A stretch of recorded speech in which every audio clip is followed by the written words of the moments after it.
les scénarios en France et dans le monde du cinéma, ils servent à trouver de l'argent d'abord. Ils servent à convaincre et rassurer des gens d'investir de l'argent sur un projet pour dire: «Vous allez avoir un retour sur investissement, voilà à quoi va ressembler le film». Donc ça c'est la première re c'est la raison d'être des scénarios. Cette forme littéraire, ce bout de papier, c'est pour dire i un film coûte 20 millions d'euros et là on n'a pas 20 millions d'euros, mais on peut, dépenser 10 000 € ou je sais pas combien pour écrire un texte qui va vous donner à voir à quoi va ressembler le film pour que vous puissiez investir de l'argent dedans. Donc pour moi un scénario, une de ses finalités, c'est de rassurer, les gens qui vont mettre de l'argent dedans.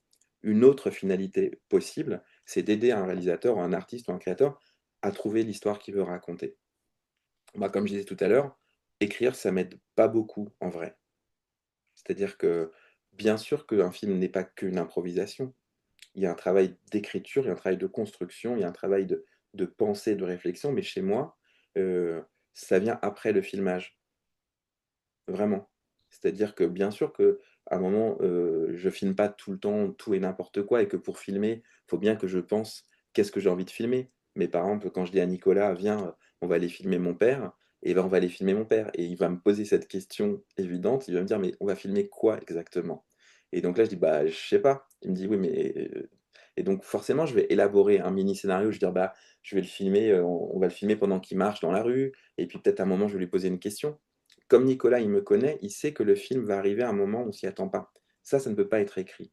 Donc il se tient prêt à, à, à ce qu'il se passe quelque chose et à un moment, dans la réalité, bah, il y a mon père et moi, on est au cimetière et soudain, mon père va se mettre à raconter comment il a raconté ma mère, comment il a rencontré ma mère à la tour du Caire et cetera.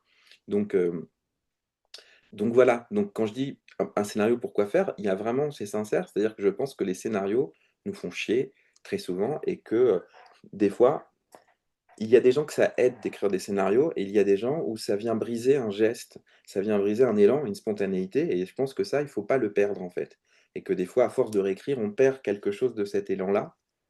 Par contre, ça ne veut pas dire qu'il y a pas d'écriture et c'est là où je vous rejoins. C'est-à-dire que pour moi, ce film, c'était 1 an de montage. Donc il y a un travail d'écriture, de scénarisation, mais ça peut se faire après. Ça peut se faire après le tournage, ça peut se faire pendant le montage, ça peut se faire à d'autres moments. Il n'y a pas que l'écriture scénaristique pour écrire un film. Pour moi, un film, ça s'écrit tout le temps. Je dirais même que la projection du film à un moment, c'est aussi, un moment où le film est vivant et il interagit avec les spectateurs. C'est aussi une écriture ce moment-là. En fonction de les à quel moment les gens arrivent, dans quel état d'esprit ils sont et qu'est-ce qu'ils reçoivent, il se passe quelque chose de vivant. Donc l'écriture du film, elle se fait tout le temps et pas que au moment de l'écriture sur papier du scénario, quoi. Et nous, en tant que réalisateur, on essaye, je dis bien on essaye, d'organiser un peu ce chaos, de le contrôler pour lui donner une forme qui tienne à peu près, la route.